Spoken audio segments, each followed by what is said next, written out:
I wanted to share this with you guys. Somebody was tweeting this today, and I think this is pretty interesting.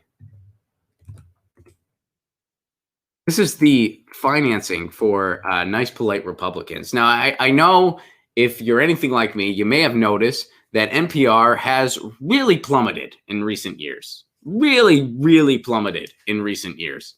But here's something. Public radio finances. While NPR shares a mission with our stations, we are funded in significantly different but interrelated ways. Get an overview of that system here. NPR's latest financial statements and annual reports are including here. All right, so look at this. Look at this circle chart here. So here's where they get their funding. Look at this: corporate sponsorships, 33%.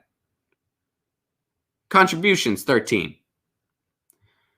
Now here's the other big chunk: station dues and fees. So what does that mean exactly? Station dues and fees. Well, let's read on. Hold on. It says it somewhere where that is. The most significant component, dues and fees paid by our member stations, are the largest portion of NPR's revenue. Okay. Well, where do the member stations get that money?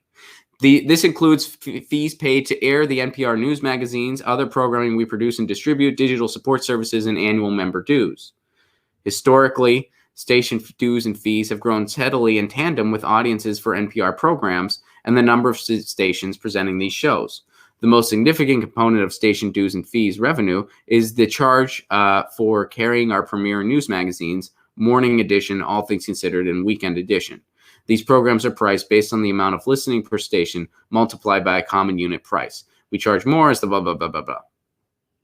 Non-news magazine program fees make up the next largest proponent of station dues and fees revenue. These programs are priced on a rate that is tiered in proportion, blah, blah, blah. Annual member dues and fees make up the balance of station dues. Okay. Payment of member dues. Okay, so basically, they charge their affiliate station to run these programs, and they get the money that way. And where does that money come from? Well, we don't know exactly. I mean, like a local independent station, they do underwriting a number of ways, and some of it is with small businesses. And it's fairly honest, of course. But then some of it could be, again, Coke money and stuff like that, which, by the way, corporate sponsorship, just point blank corporate sponsorship, no strings attached, 33%. 33%. So they extract most of their money from corporate sponsorships and then fees that they charge communities. And who knows, a lot of that money could also bleed into some of this stuff. Because they also might get that national quote-unquote underwriting from Coke money. And then they just ship it back to the station. That's why they have to. That's why they have to specify this. This is the check that the other stations write them. This doesn't come. This isn't listener supported. This doesn't come directly from listeners.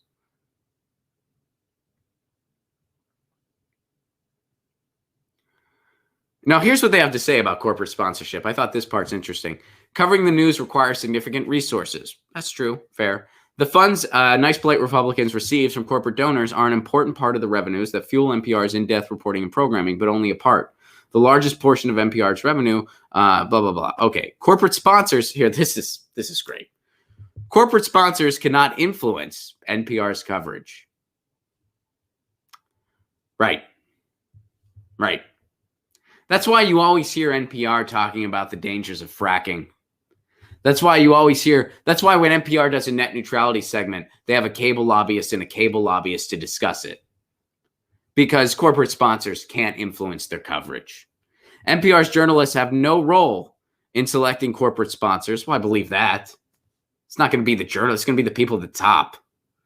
Our journalists are trained in the ethics and practices of journalism, which prevent outside groups from influencing their objectivity, story selection, and reporting. You can read the code of ethics in place at NPR here. Oh, well, if that changes everything. Well, they're told not to.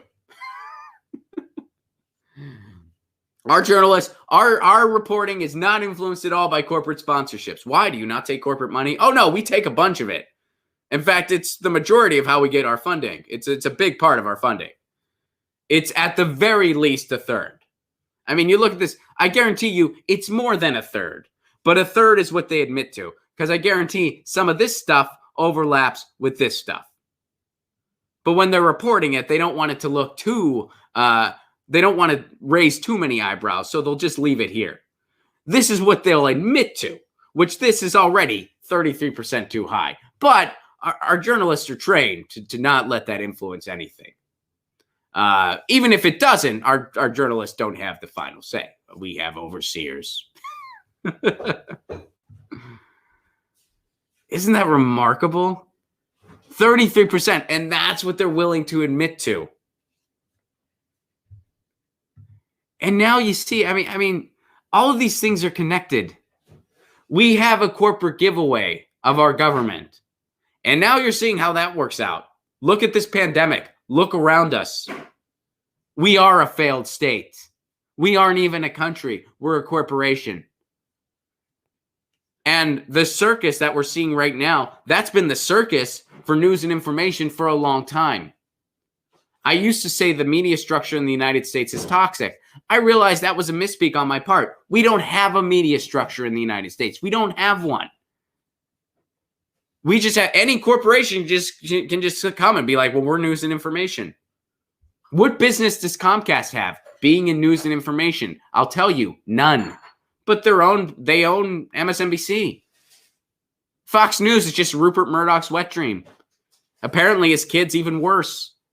And that's the person calling the shots now. Jeff Zucker over at CNN isn't even interested in news. Half of CNN's programming isn't even news. And the stuff that is called news, it actually isn't. We know that. That's why they don't have any boots on the ground when it comes to journalism. And their main concern is the shareholders. You can find quotes of him saying that. What do any of these entities, Time Warner, Comcast, by the way, is it a coincidence we never get an honest net neutrality story from the corporate media when Time Warner and Comcast are among the owners? They have no business. I mean, it's just subtle enough that people don't notice. Imagine, what if McDonald's owned a media outlet? What if a straight up news outlet was owned by McDonald's? And people were just like, hey, I saw this story in the science section today. Apparently eating 5 Big Macs a day makes your penis 3 inches longer.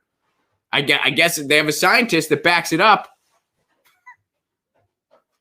Would that raise people's eyebrow? Would they be like, maybe McDonald's shouldn't be in the business of news and information. Maybe they have no business being in the business of news. Maybe they have no business having business there. Business. But it just doesn't raise eyebrow. We're just like, yeah. We just take it for granted. We're just like, yeah, we have a corporate giveaway of news and information. And even something called National Public Radio. That's what NPR actually stands for, by the way. National Public Radio. 33% corporate money. That's a third. And that's what they admit to. I guarantee it's higher than 33%. I guarantee it. Especially, there's that other funding part. Here, let's look at it again. There's that part that just says other funding. I don't know what that is. Other revenue. Who knows what that 7% is? So I guarantee you part of this overlaps with this, because they get some of that national underwriting, which is just corporate sponsorship, dressed up prettier. And this other revenue, who knows what that is, but I have a feeling it's big donor money too. So it could be half or more of their funding is just corporate money. It could be about half or more. 33% is what they'll admit to. So it is at the very, very, very, very, very, very, very least 33%. If there's no overlap in this circle chart, which I highly, highly, highly, highly, highly doubt, it's at least a third. It could be over half. And that's public media. That's National Public Radio, guys. Amazing, huh? Man. But you can count on them to give us good information during this pandemic. They got our back. Get your news on with Ron. Don't you want to know what's going on? We're getting our news on today. Get your news on with Ron. Don't you want to know what's going on? We're getting our news on today. Yeah, yeah, yeah. You can tweet me an article at Ron Placone. We'll go through it together and